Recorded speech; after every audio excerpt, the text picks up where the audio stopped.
சங்கீதம் 105. கர்த்தரை துதித்து அவருடைய நாமத்தை பிரஸ்தாபமாக்குங்கள். அவருடைய செய்கைகளை ஜனங்களுக்குள்ளே பிரசித்தப்படுத்துங்கள். அவரை பாடி அவரை கீர்த்தனம் பண்ணுங்கள். அவருடைய அதிசயங்களை எல்லாம் தியானித்து பேசுங்கள். அவருடைய பரிசுத்த நாமத்தை குறித்து மேன்மை பாராட்டுங்கள். கர்த்தரை தேடுகிறவர்களின் இருதயம் மகிழ்வதாக. கர்த்தரையும் அவர் வல்லமையையும் நாடுங்கள். அவர் சமூகத்தை நித்தம் தேடுங்கள். அவருடைய தாசனாகிய ஆபிரகாமின் சந்ததியே, அவரால் தெரிந்து கொள்ளப்பட்டவர்களாகிய யாக்கோபின் புத்திரரே, அவர் செய்த அதிசயங்களையும் அவருடைய அற்புதங்களையும் அவர் வாக்கின் நியாய தீர்ப்புகளையும் நினைவு கூறுங்கள். அவரே நம்முடைய தேவனாகிய கர்த்தர். அவருடைய நியாய தீர்ப்புகள் பூமி எங்கும் விளங்கும்.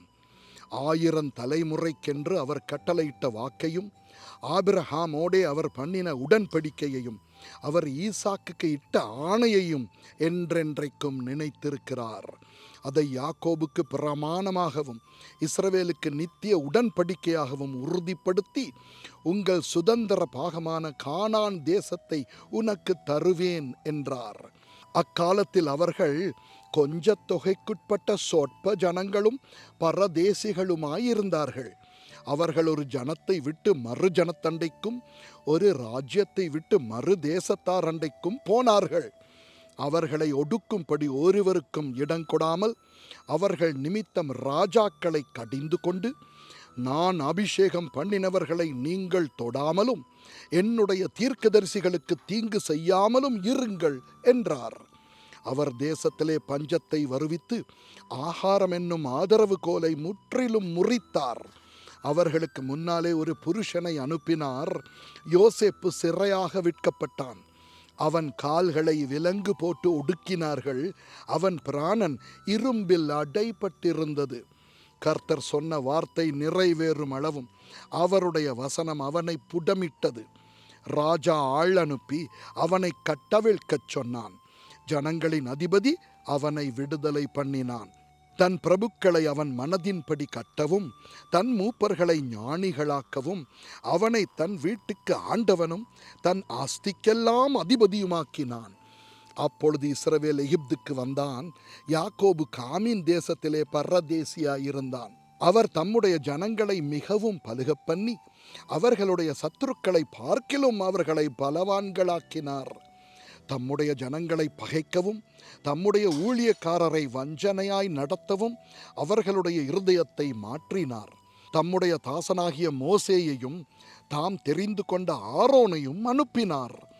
இவர்கள் அவர்களுக்குள் அவருடைய அடையாளங்களையும் காமின் தேசத்திலே அற்புதங்களையும் செய்தார்கள்.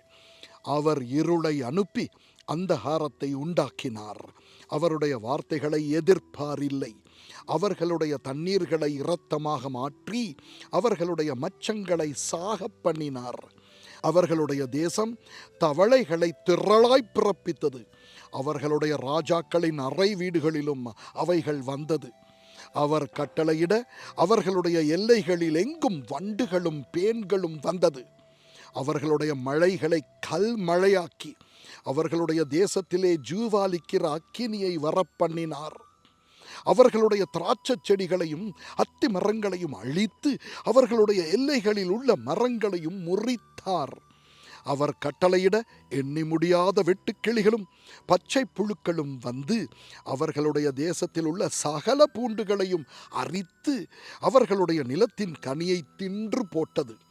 அவர்களுடைய தேசத்திலே தலைச்செண்கள் அனைத்தையும் அவர்களுடைய பெலனில் முதற் பெலனான யாவரையும் சங்கரித்தார்.